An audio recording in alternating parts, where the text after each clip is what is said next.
2008 og 9. Det må ikke ske. Hasarderet aflevering der, som blev opfanget af Rondon der. Og det kæmpe mulighed.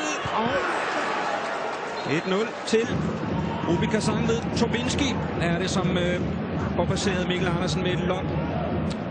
Og det hele begynder med en meget hasarderet aflevering, må man sige. Og det er de fejl, der ikke måske de her tvære afleveringer ind.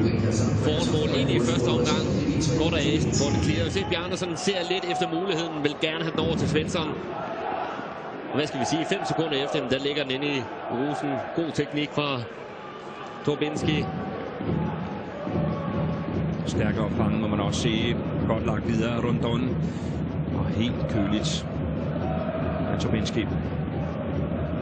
Ja, det må vi bare sige. Det er også klasse i nærmest en bevægelse for at vendt om. Dæmning med højrebenet 180 grader rundt, og så med venstrebenet lop over Mikkel Andersen.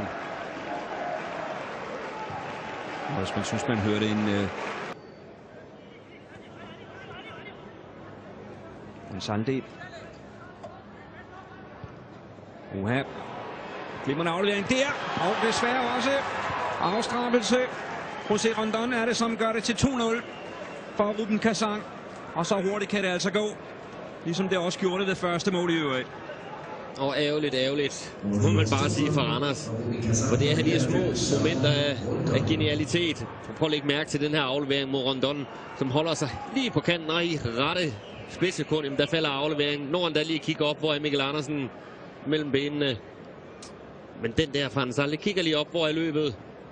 Og der er han altså kølig. Og det må vi sige, det er bare kvalitet. Også for en angriber, som ikke har scoret så meget for Rubin Kazan.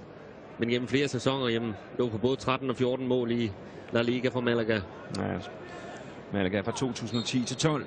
Og altså 25 mål i 67 kampe. Desværre for Colin Todd, så blev missionen noget vanskeligere. Næsten ikke. Til gengæld hamrer han ind i banden. Her, anden omgang. Svensson.